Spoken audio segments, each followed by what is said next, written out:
Não, estou iniciando a gravação. Para quem não puder assistir nesse horário, né, vai assistir em um horário posterior à gravação, certo? E, na medida do possível, vai se apropriando das ideias. Deixa eu só compartilhar aqui a minha tela. Deixa eu ver o que vocês estão vendo aqui. Pronto. Deixa eu aumentar um pouquinho aqui.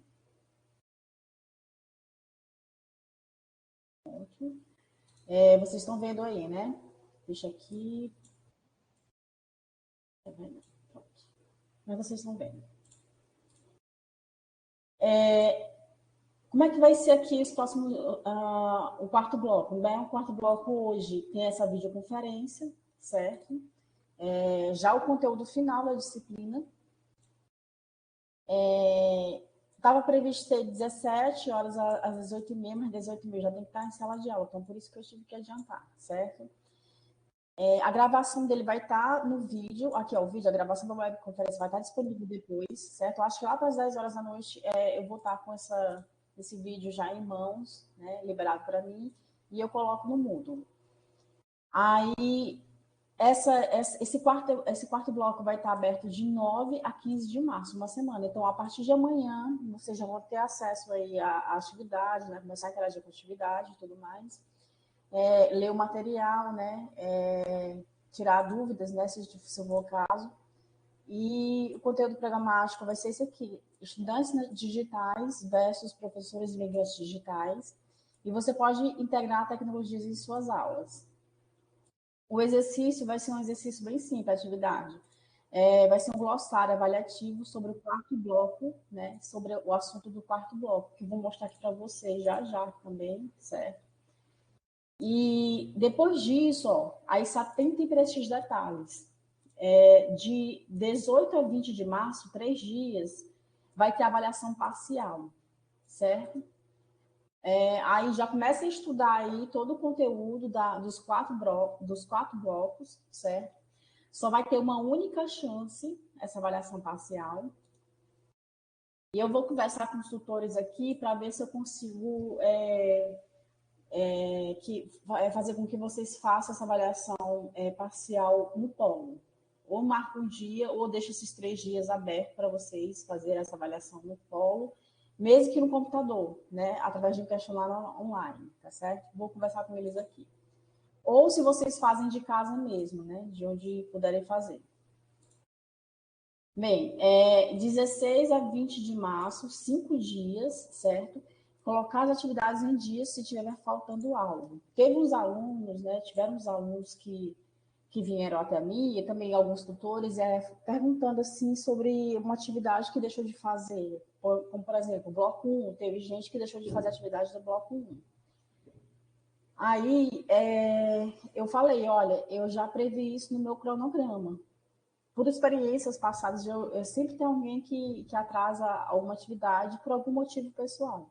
Então, aqui está previsto, ó, de 16 a 20 de março, 5 dias úteis, colocar as atividades em dia, quem tiver faltando algo. Se você está com as 4 atividades, os 4 blocos em dia, então tá ok. Se você está faltando alguma das atividades de algum bloco, então eis o momento de você colocar a atividade em dia, certo? Aí, no dia 22 de março, eu vou já estar dando a média da disciplina, né? Já liberando alguns da disciplina, certo? E informando quem ficou de final. A avaliação final vai ser no dia 28 de março, certo? E no dia 5 de abril, ou até mesmo antes, eu dou o resultado final da avaliação final. Aí eu só queria atentar vocês para essas próximas datas, tá certo? Meu áudio está baixo? Então, deixa eu ver aqui. Meu áudio tá baixo, gente?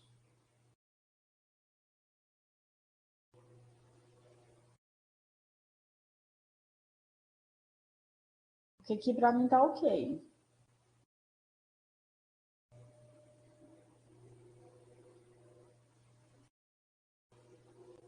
Se vocês quiserem interagir no microfone, também podem interagir, viu? Pois é, deve ser a conexão de alguns de vocês, né?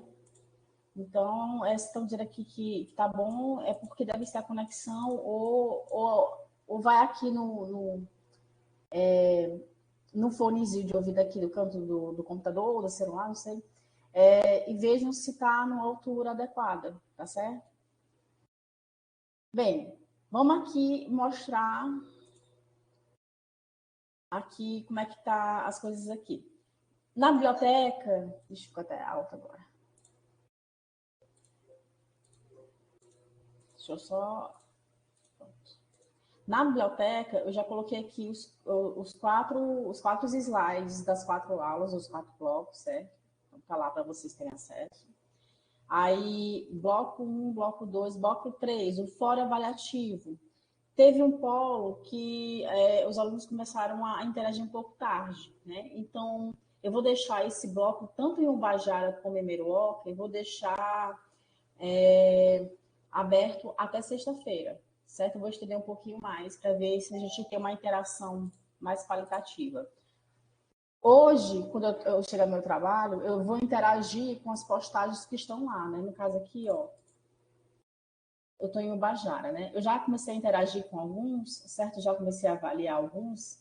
Aí eu vou voltar a interagir novamente com aqueles que fizeram interações a partir de segunda-feira em diante, tá certo? Eu vou avaliar e interagir. Porque o fórum ele se propõe a isso, né? A gente fazer interações, né? De forma qualitativa, tá? Então, fora aqui do bloco 3, eu vou deixar até sexta-feira para vocês interagirem um pouco mais. Aqueles que ainda não conseguiram, tá certo? Aqueles que já conseguiram fazer as 2 postagens, certo? Uma principal, que é falando sobre o assunto do fórum, e respondendo a uma postagem de outro colega, então tá de boa, tá certo? Bloco 4. Assim que eu tiver a gravação, eu vou liberar aqui, ó, gravação da web aula, que para vocês não tá ainda, não tá liberado, porque a gente está fazendo agora, tá certo? Mas já tem aqui o conteúdo teórico, esses dois aqui, esses 2 PDFs, deixa eu só, pronto. Esses 2 PDFs, e aqui tem um glossário, que é a atividade. O glossário é bem simples, é só para reforçar os conceitos que estão sendo estudados aqui. Você vai ler esses 2 conteúdos teóricos, certo? E no glossário tem assim, ó. De acordo com as leituras realizadas nos materiais didáticos dos 4 blocos, então você pode até pegar conceitos dos outros blocos também, selecione 2 termos, vou até corrigir aqui, termos no plural, e apresente as definições destes termos, certo? Apresente as definições desses termos, indicando de qual material, bloco você tirou, assim como a sua página, como no exemplo abaixo. Ó. Por exemplo, imigrante digital, que é um conceito que eu vou trabalhar na aula aqui do bloco 4, certo? A definição dele é: os imigrantes digitais fazem parte da geração que nasceu antes de 1980 e que precisam se apropriar da linguagem digital e informática para não estar excluídos ou marginalizados, ou até mesmo inferiorizados, em uma sociedade digitalizada. Isso eu peguei do material de Alves, 2020, página 48, quarto parágrafo, quarto bloco, certo? Indicando assim bem direitinho essas coisas. Aí a forma que você vai ser avaliado, de 10 a 8, escrevendo as definições com suas próprias palavras e interpretações. De 7 a 5, somente copiar e colar trechos do material didático, mas não fazer comentários próprios, não esquecendo de colocar entre aspas. De 4 a 1, trazer definições de outros materiais didáticos que não forem indicados na disciplina. E 0, fazer postagem que não tem nada a ver com a temática. Aí, observações. Indique sempre as fontes de onde tirou a informação. Se for citar algum trecho do material didático, coloque entre aspas. Sempre indicando os autores, o ano de publicação, página do trecho, parágrafo e o bloco que você extraiu o conceito. Né? Veja o exemplo acima.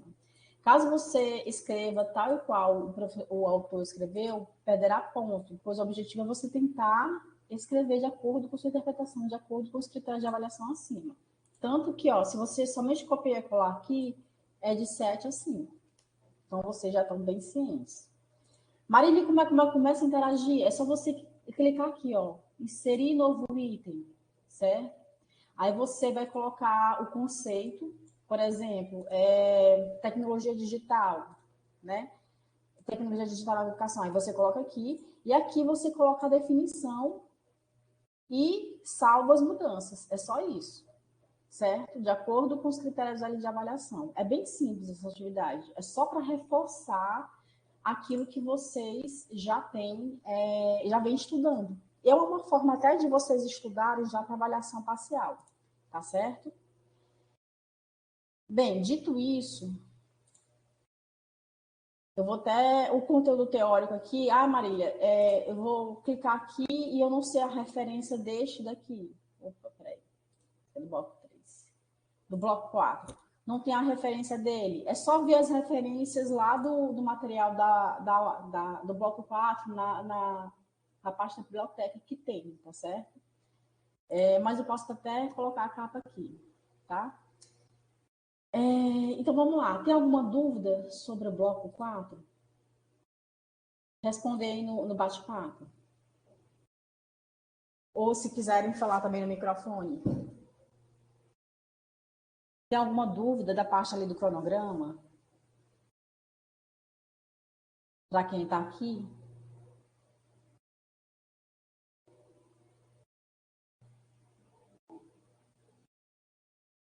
Deixa eu estar digitando.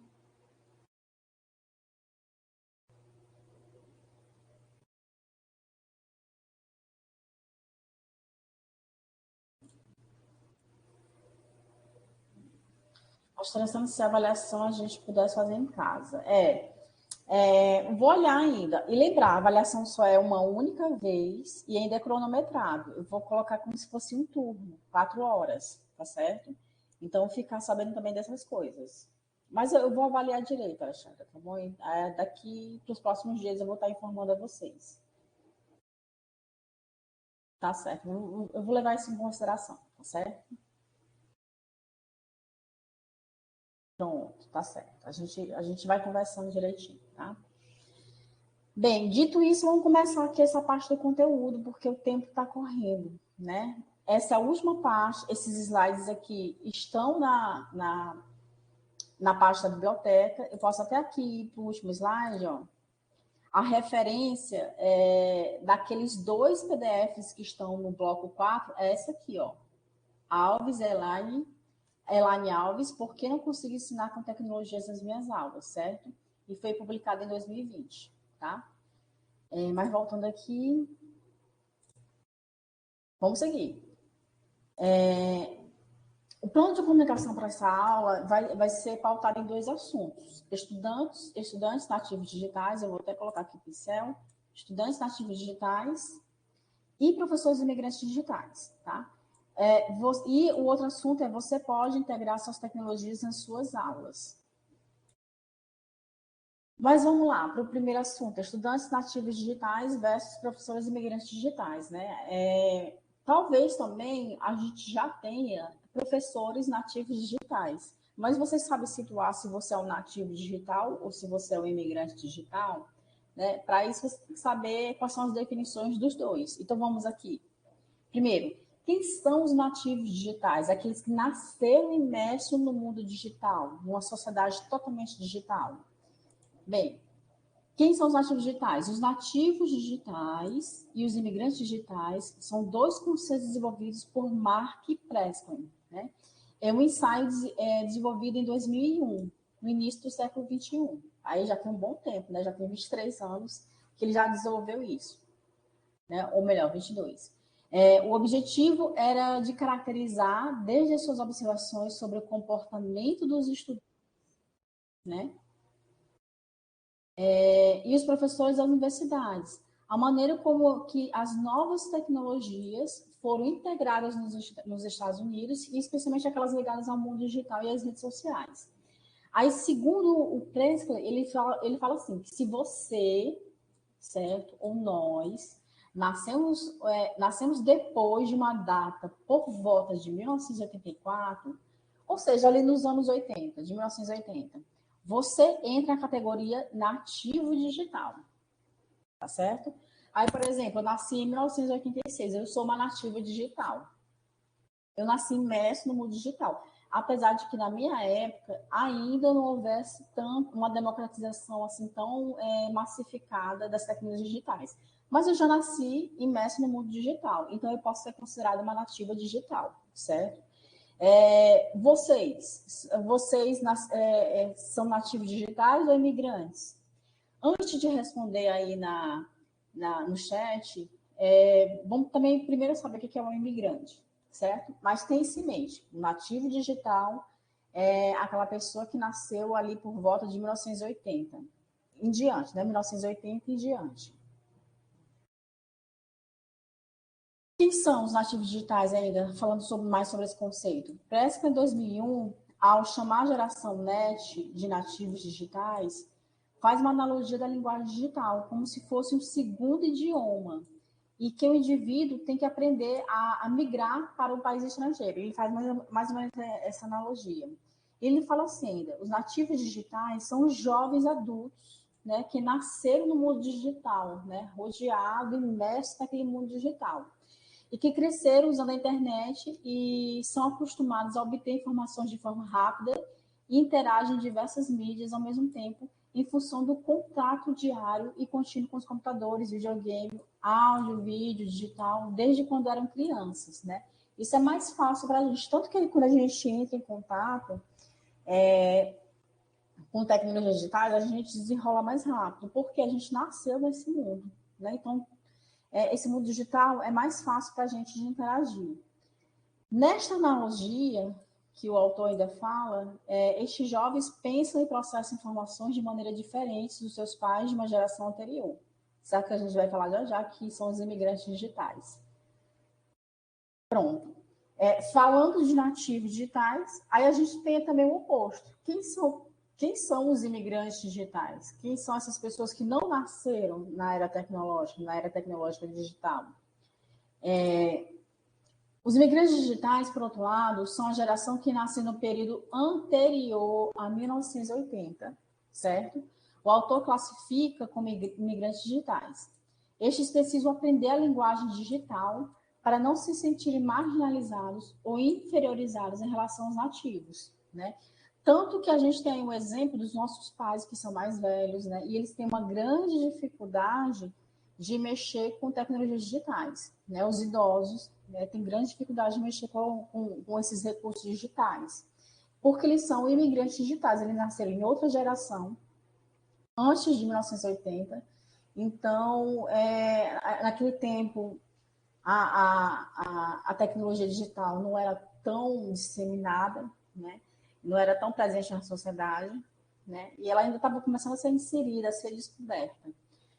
Mesmo que os imigrantes digitais aprendam a linguagem digital, e eles conseguem aprender, mas não em sua plenitude, eles ainda manifestam um certo sotaque. É como se fosse uma pessoa que saísse do seu país, fosse para outro, aprender outra língua, e eles ainda, a gente pudesse perceber que aquela pessoa é de outro país, né, porque ela tem um sotaque diferente. E a mesma coisa para o mundo digital. Os imigrantes digitais que vão migrando para esse mundo digital, né, eles vão tentando aprender a linguagem digital e muitas vezes têm muitas dúvidas de como usar. E que pode ser observado quando usa as tecnologias, como eu acabei de falar aqui. Aí há outros termos também que precisam ser conhecidos e que vale a pena vocês terem contato e que de vez em quando vocês devem ouvir. Por exemplo, a geração NET. O que é a geração NET? Essa expressão ela foi usada pela primeira vez por Tarkovsky, né, em 1998, e refere-se às crianças nascidas depois de 1985 do século passado, né? Nesta altura, a utilização da internet estava apenas emergindo como fenômeno mundial. Lembrar, anos 80, anos 90, a internet não era ainda democratizada. Ela estava ainda se inserindo na sociedade, né? Estava sendo desenvolvida, mas ela não era democratizada, né? E a principal premissa da teoria da geração NET é a familiaridade. A gente tem as gerações X, Y, Z, que vocês devem ter ouvido muito, né? Que é a crianças da geração X, da geração Y, e que a gente também se enquadra, né? A geração X, como a gente está vendo aqui, nascidos entre 1965 e 1966. Foi marcado principalmente por vivenciar a tensão e o fim da Guerra Fria, e hoje corresponde aos adultos com média de 45 anos de idade. Como esse livro aqui foi de 2020, então está um pouquinho mais avançado. São adultos com faixa etária de 43, 44, 45 anos. Já a geração Y, nascidos entre 1977 e 1997, que vivenciou a acessão exponencial do computador, viu nessa acessão exponencial do computador, que antes só era para meios de fins militares e só estava presente nas universidades, e depois ela foi massificada, né, chegou às casas, né, ela passou a ser um produto que qualquer cidadão poderia adquirir. E além do computador, da internet também, que começou a ser democratizada. Né? Começou, ainda não é como hoje, que a gente hoje tem a internet mais acessível. E a criação de comunidades e redes sociais. E a geração Z, nascido em 1998 até os dias atuais, que acompanhou o boom do uso dos celulares e smartphones e tablets com acesso à internet. Né? Então, vamos pensar aqui. Eu sou uma nativa digital que é da geração Y, certo? Eu nasci já no mundo do desenvolvimento e digital, né? Já com aquele desenvolvimento da era digital, mas eu vivenciei, né? Eu vi esse boom do computador pessoal, da internet, da criação de redes sociais se criando, né? Se desenvolvendo. Então, eu sou uma nativa digital da geração Y. E vocês, me digam aí, vocês são nativos digitais e de qual geração? Me digam aí no chat. Lembrar, o nativo digital é a partir dos anos 80 em diante.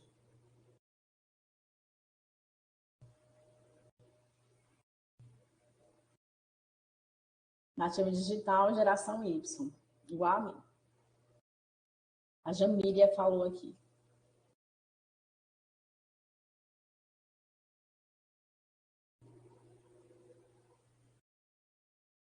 Algumas pessoas mais ainda digitando. Nativo digital, sou imigrante digital, geração Y. Então, a Regina Célia já tem uma certa dificuldade de lidar com as tecnologias, ou talvez não, né? Mas tem um certo sotaque digital para aprender as coisas. Geração Y, Lara. Jardine, geração Z, nativo digital. Então é bem novinha ainda, né? Nascido de 1998 até os dias atuais, deve ter o quê? 23 anos, 25, por aí, né, Jardine?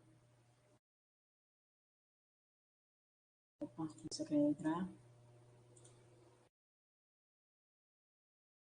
Mais algumas pessoas digitando. 21, Jardine, bem novinha, né? Ainda começando a vida acadêmica. Exatamente, pronto, Regina Célia, exatamente isso, temos dificuldades. Faz parte, certo? Assim, não se cobre, eu não consigo usar essa tecnologia digital logo de primeira, porque isso é uma coisa marcante da sua própria geração. Como você é uma imigrante digital, então é mais difícil você compreender as várias tecnologias que estão ao seu redor, porque você não ou melhor, você não nasceu no mundo digital, né? Você nasceu no mundo não digital, né? No mundo analógico, eu diria assim. A Geisa, geração Z, nativo digital. Exatamente. Bem, então, seguindo isso, e vocês até se situando, eu sou uma imigrante, eu sou uma nativa, eu sou a geração X, geração Y, geração Z. Vamos continuar aqui com as definições. Há outros termos também que precisam ser conhecidos, né? Que são os visitantes e os residentes, certo? Os visitantes utilizam a internet para resolver questões práticas e se desconectam, evitando deixar a identidade digital, certo? Não são utilizadores intensivos das aplicações da internet, nem participam das redes sociais, porque não sentem necessidade de pertencer a este espaço. Os utilizadores apenas utilizam as ferramentas que lhes são úteis durante o tempo e espaço necessário e saem da internet como se fossem apenas visitantes desse espaço, né? Os visitantes são aqueles que usam as tecnologias digitais para resolver alguma situação, problema, para satisfazer alguma coisa, certo? Mas não ficam direto na internet, não ficam direto no smartphone ali, vendo as redes sociais, e-mail, WhatsApp, Instagram. Tem gente que é demais, né? E esses que ficam todo o tempo na internet, praticamente 24 horas por dia, né? Não exatamente 24 horas, se bem que tem pessoas que ficam 24 horas, mas que ficam uma boa parte do seu tempo na internet são os residentes. Estes vivem em uma parte significativa do seu tempo conectado, seja conversando por WhatsApp, seja em comunicação via e-mail, ou chat, ou Instagram, ou Facebook, redes sociais de um modo geral. Ele sente a necessidade, um residente sente a necessidade de estar conectado. E isso é tão natural para ele que aquilo faz parte da vida dele, certo? Eles usam a internet, aqui, né, que está falando, usa a internet não apenas para realizar serviços práticos, como atividades bancárias, compras ou pesquisas. Eles veem a web como um espaço de expressar sua opinião, certo? Aí tem o uso de blogs, né, o próprio Facebook, que tem aquela parte de escrever alguma coisa, né? Então, eles estão sempre expondo a opinião deles como se fosse uma expansão daquilo que eles entendem sobre certo assunto, certo? Ou tem alguma opinião formada, e necessitam estar mostrando isso para outras pessoas através da internet. Bem, os residentes utilizam as ferramentas da web como parte integrante de suas vidas. Para eles, a internet e todos os aparelhos conectados a ela são cruciais para seu dia a dia, né? E a gente tem esses dois perfis aqui, visitantes e residentes. Eu já fui residente por muito tempo, né? Vivia na internet, vivia conectada. Hoje eu estou mais visitante, né? Porque, eu não sei, na medida que a gente vai envelhecendo, a gente vai vendo outras prioridades na vida, né? E vocês, o que vocês acham? Vocês hoje, vocês se consideram visitantes ou residentes? Agora, nesse momento da vida de vocês.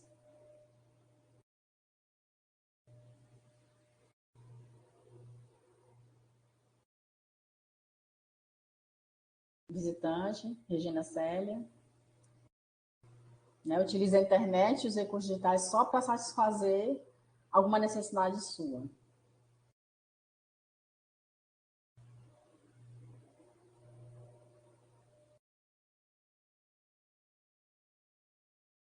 Visitante, Alexandra, visitante uso mais para estudo e trabalho. Jamira também visitante.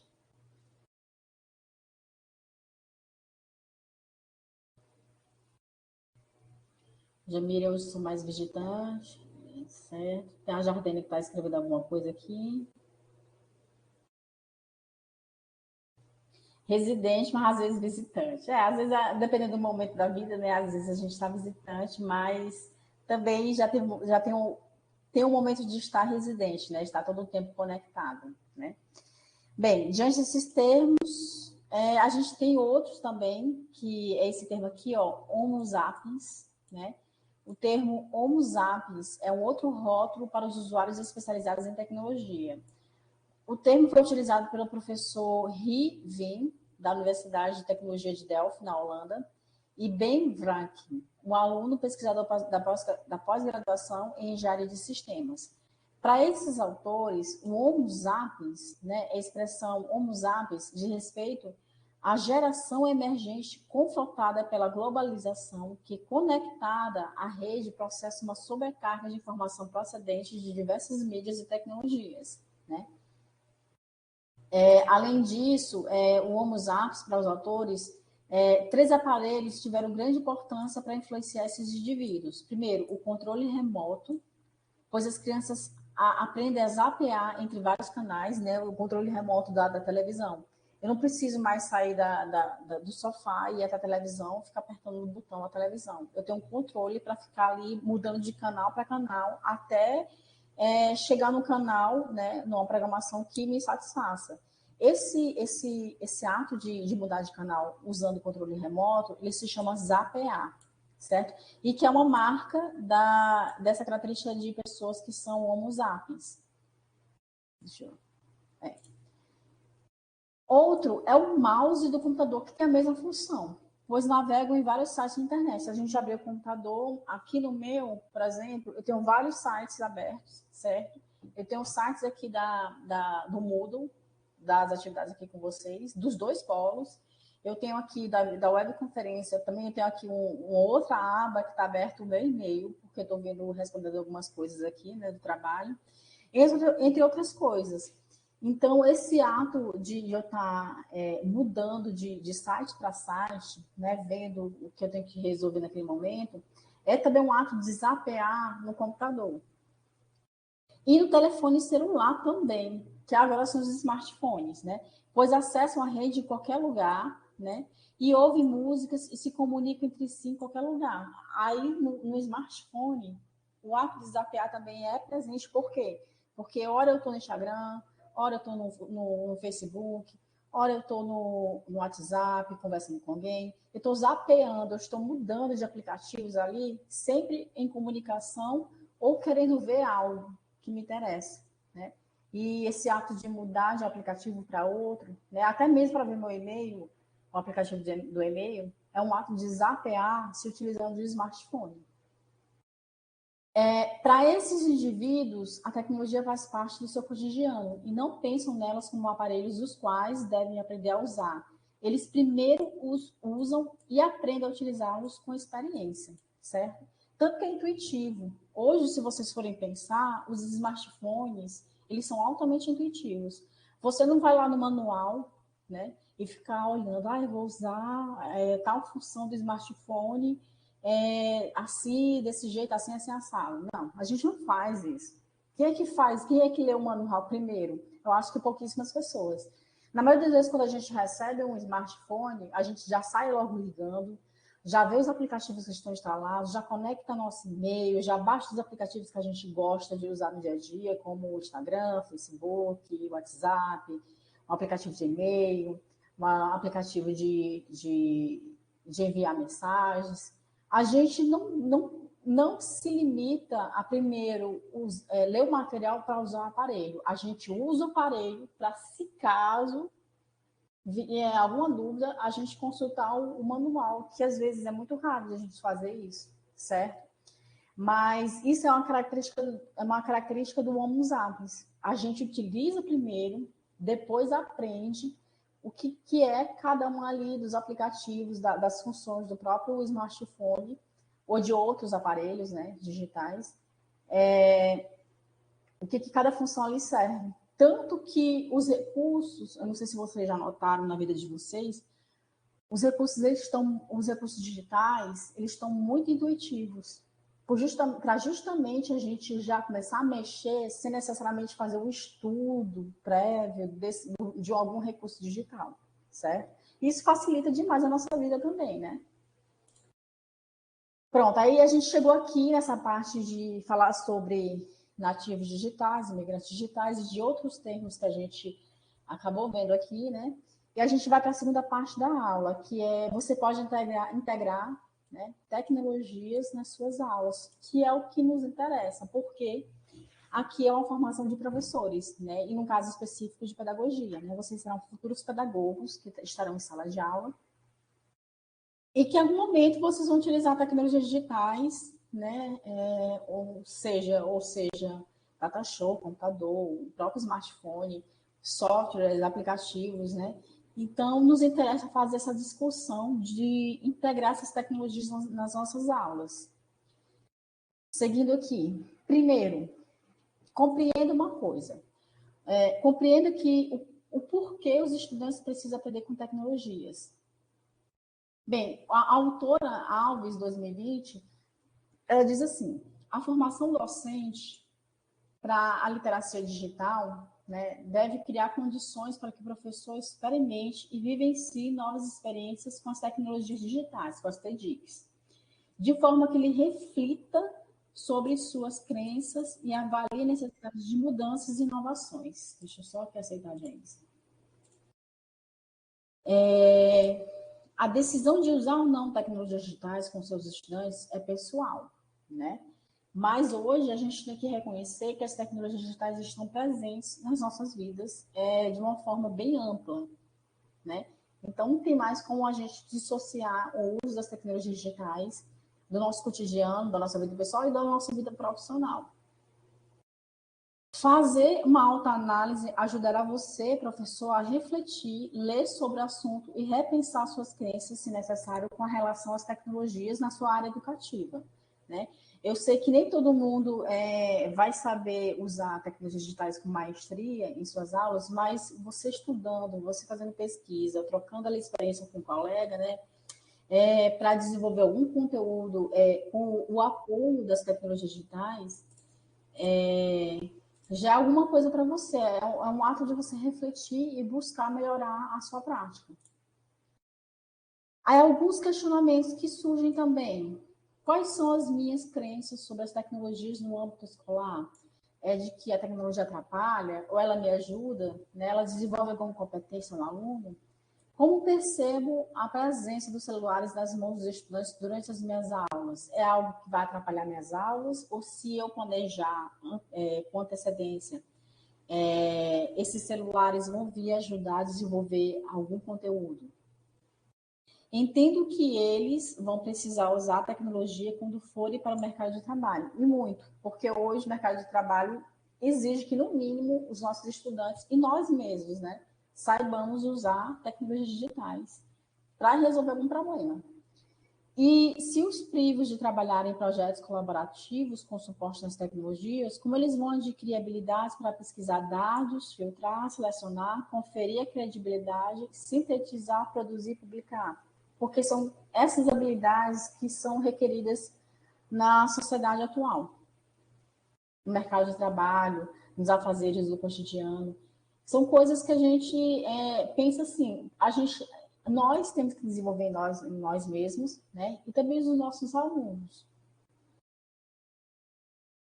Segundo, esteja disposto a aprender sobre tecnologias digitais, porque nem todo mundo sabe sobre tudo, certo? Isso é óbvio.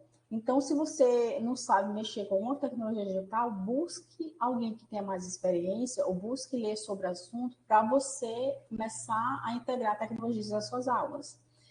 Aí aqui a autora fala, os professores não precisam ter conhecimento técnico de tecnologia. Isso já foi falado em outras aulas, né? Embora, se quiser, possam ter.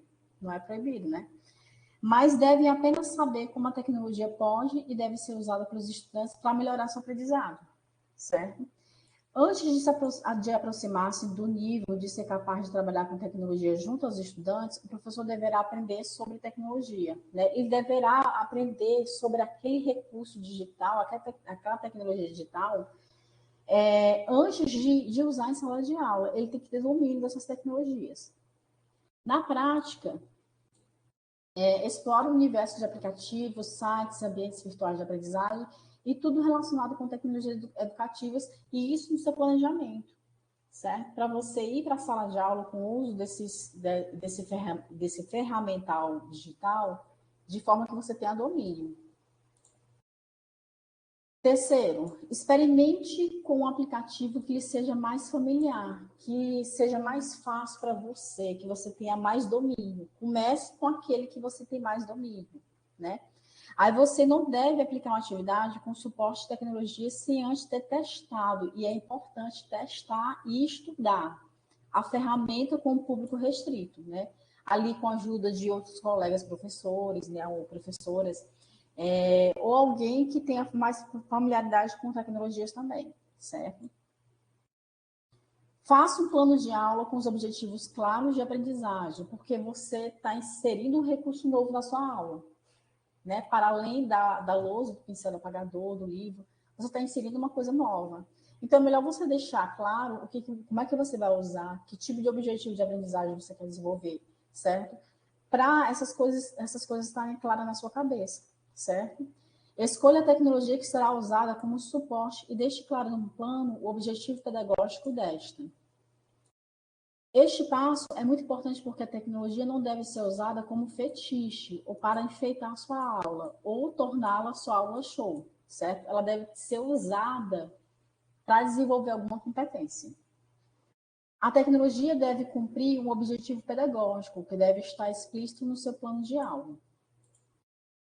Quarto, após os testes, experimente ensinar com tecnologias junto aos seus estudantes, certo? Já que talvez seja algo novo para você, uma experiência nova, experimente primeiro fazer testes antes de inserir realmente aquela tecnologia em sua aula. Você notará o entusiasmo dos seus estudantes quando apresentar uma atividade com suporte nesse tipo de recurso, né? Esteja preparado para possíveis diferenças que eles apresentaram com respeito ao tipo de dispositivos que têm, acesso à internet, conhecimento tecnológico e capacidade de aprender. Pergunte quem tem smartphone com internet para saber se dá para trabalhar em duplas com os alunos que não têm, né? Porque a gente, como já foi discutido nas aulas passadas, a gente às vezes tem alunos que são nativos digitais, que nasceram imersos no mundo digital, mas que não necessariamente têm um recurso digital disponível ali perto de si, que são os excluídos digitais, né? Então, nem todo aluno que é um nativo digital vai ser incluído digitalmente, né? Isso já foi falado. Exponha uma espécie de contrato didático com o uso didático de tecnologias em suas aulas, ou seja, combine com seus alunos as regras de comportamento da aula com tecnologias, até para eles saberem que aquilo dali está sendo usado para dar suporte à aprendizagem deles. Quinto, avalie a experiência e reflita sobre os pontos fortes e fracos, né? Depois que você tiver feito a sua experiência em sala de aula com o uso de tecnologias, reavalie a sua prática com o uso desse tipo de material. Onde é que eu posso melhorar? Onde é que eu errei? Que eu posso estar refletindo sobre esse erro? Em que ponto vou melhorar? Se está bom, posso me aperfeiçoar mais ainda. Aí a autora diz assim, ó, é importante que durante a experiência do uso das tecnologias com os estudantes, você anote alguns pontos que considere importante. Anote pontos negativos, alguma dúvida recorrente dos alunos ou o aparato tecnológico estiver dando erros. Anote pontos positivos, vê com que os alunos estão se agradando com o uso de tecnologias e reflita se os objetivos de aprendizagem foram alcançados. Sempre isso, né? Refletir. Será que os alunos aprenderam realmente com esse tipo de tecnologia? Né? Será que ele ajudou a desenvolver alguma competência? Se possível, faça um diário de bordo para anotar as informações que julgar relevante a cada atividade com suporte de tecnologias com seus estudantes. Sexto, repita a experiência usando a avaliação anterior, né? Porque às vezes a gente tem várias turmas de uma mesma série, então a gente vai aplicar numa turma, aí quando a gente vai para outra turma, a gente vai já com a experiência, já vai pensando onde vai melhorar, onde vai se aperfeiçoar. A autora diz assim, numa ocasião oportuna, reveja a avaliação da atividade com as tecnologias realizadas anteriormente e repita a experiência considerando todos os pontos fortes e fracos detectados. Não se apegue cegamente a modelos prontos disponíveis em vídeos ou artigos. Pense na realidade e perfil de seus estudantes. Você tem que se adequar ao perfil do que é ofertado a você em relação aos estudantes. E adeque suas tecnologias e metodologias de trabalhar com elas à sua turma. Sétimo, compartilhe suas experiências com os pares, né, com outros colegas, ou ajude outros colegas também, né? Procure um professor que tenha afinidade e que tenha mais experiência com o uso de tecnologias nas aulas e compartilhe sua experiência com ele. Juntos poderão refletir sobre a experiência e ele poderá auxiliá-lo com outras sugestões e práticas. Ou você, se você tiver uma experiência, né, com o uso de tecnologias, você pode ajudar alguém, né, a usar essas tecnologias em algum conteúdo. Oitava, ajude outros professores. Se for consultado para ajudar algum colega ou professor que tenha baixa literacia digital, né, que tenha baixa conhecimento digital e que tenha interesse de aperfeiçoar essas habilidades, sinta-se compelido a ajudá-lo, né? Porque você ensinando, você acaba aprendendo duas vezes, né? Perceberá que, à medida que ensina, compartilha seus conhecimentos, sentirá motivado a seguir inovando e aprenderá mais. Uma proposta multidisciplinar pode ser trabalhada com vários professores e com uso de diferentes suportes tecnológicos. O ideal é que o professor mais experiente no uso de tecnologias com os estudantes coordene os demais e os ajude a realizar as atividades propostas. Nona, publique suas experiências se você puder, né? Pesquise eventos especializados na área de tecnologias educativas e publique suas experiências de interação das tecnologias nas suas aulas. Ou pode também criar blogs, né, e publicar um e-book, compartilhar experiências em redes sociais, pratique a autoria em redes. E o seu engajamento com a interação das tecnologias enriquece a formação e contagia outros professores a iniciar os passos para a literacia digital. E 10ª e última, nunca pare de aprender, porque sempre vai surgir alguma coisa nova, um aplicativo novo, uma ferramenta digital nova. Então, a formação para a literacia digital ou para o conhecimento digital, né, das coisas é constante e evolutiva, ela não para, né? Não cessa com a experiência ou certificado de curso de formação. É um ciclo contínuo que avança na medida que você experimenta novos ambientes virtuais, novas ferramentas e novos aplicativos, porque, como eu já disse, vai estar sempre surgindo alguma coisa. E essa aqui, novamente, é a referência, certo, desses slides aqui, que está lá na pasta biblioteca, e que são as duas referências dos dois ou melhor, é a referência dos dois textos, dos dois PDFs que estão no bloco 4, certo? E é através dele que vocês vão referenciar a atividade glossário, tá certo? Se caso vocês citarem alguma coisa dos dois PDFs do bloco 4. E é isso, gente. Essa aula aqui foi mais curtinha, certo? Mas é mais para fechar esse conteúdo aqui da disciplina de tecnologias em contextos educativos, né? Não se encerra por aqui, tem muito mais coisa a se aprender, mas para a disciplina isso aqui é o básico para vocês seguirem, né? Então, eu espero que vocês tenham aprendido e aproveitado o máximo da disciplina, né? E a gente vai se vendo em outros momentos. Eu vou esperar vocês interagirem nas atividades do bloco 4, ou melhor, na atividade do bloco 4, certo? E se atentem ao cronograma para as próximas datas, que vai ter a avaliação parcial, entre outras atividades, para a gente encerrar essa disciplina bem direitinho, tá certo? Mais tarde, vou estar disponibilizando essa gravação, certo? E a gente vai conversando direitinho. Obrigada.